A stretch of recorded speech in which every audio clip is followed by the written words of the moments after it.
Hi everyone, sorry I haven't posted in a while. I've been away on school camp, which was really exciting, and hopefully I can maybe do a video on that another time.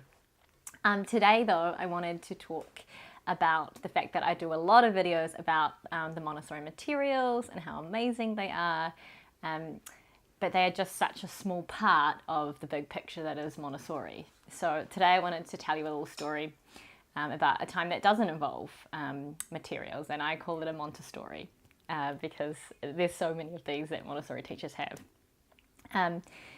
So one of the children was observing the other day, and they said, "Oh, there's no materials out." And I said, "Oh, well, sometimes there's lots of work that gets done without materials." And we had a discussion around what everyone was doing.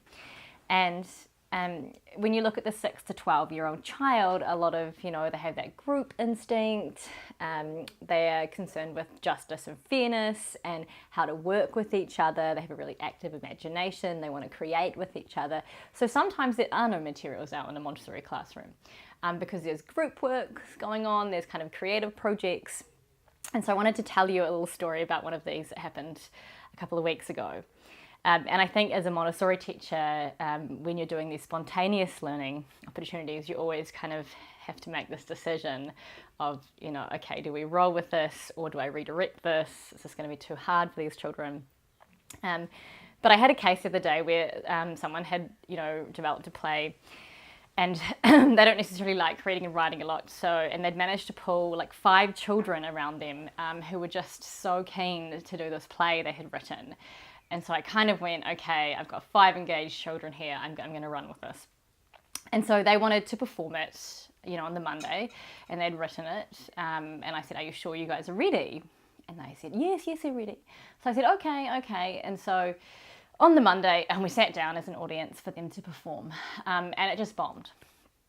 And they said to us, oh, wait, can we try it again? Can we do it again? And I had to kind of pull out the natural consequence. I said, well, no, actually, we can't do it again. When you go to a performance, the actors don't say, oh, sorry, can we do it again? I said, but, you can do it on Friday, which is our normal performance day, which gives you a week to, find out what went wrong and see if you can fix it. So there were tears, they were upset, some of these kids. They weren't happy with how their performance had went. But failure is an amazing learning experience and something I think we're all very scared sometimes to let happen. So on Tuesday, we got the group together. We had a discussion about some of the things that went wrong and some of the feedback the audience had given. And one of the things was that we had these puppets dropping down, but they couldn't communicate with downstairs. We have a mezzanine as to the right time. So it was really hard to communicate. So we had this big talk about behind the scenes, and one of the children offered to bring in some walkie-talkies. And so that worked a treat. So then they could then, walkie-talkie when the puppets were supposed to be dropped down. And we also talked about, well, hey guys, we all have other projects we're also working on and other work to do. What's an appropriate time to spend a day practicing our play so that we're ready on Friday. So I think that we came to agreement of about 45 minutes a day.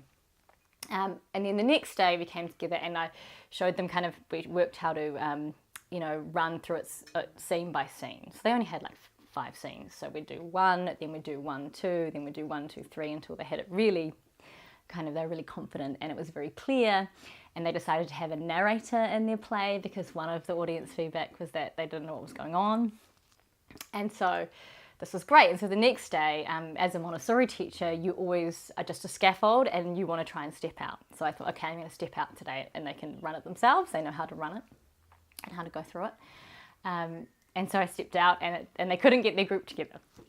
And so I ended up coming in and we talked about having a run through, and we talked about, well, maybe we need to first of all make sure the script is here, then maybe we could do a little roll call, and maybe we could set a goal for our practice. And so we set the goal of, working on our introductions because they had the play pretty well. So they did that.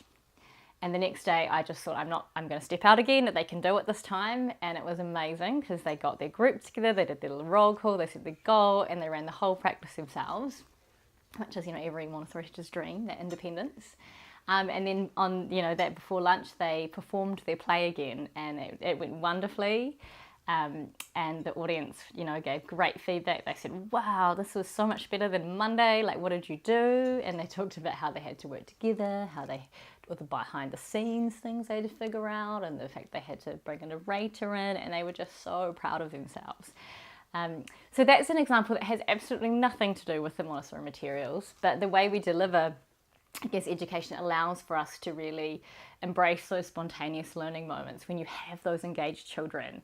And it may just look like, oh, they're doing another play, but they're doing so much more. There was even discussions about, one of the actors, when something would go wrong, would start directing. It's like, no, actually, you're the actor. You have to keep the play going and the audience entertained. That's not your role. So there's so many different discussions that we have out of these spontaneous learning experiences. And I just thought I would share that little Monte-story with you. And hopefully in the future, I will share some more.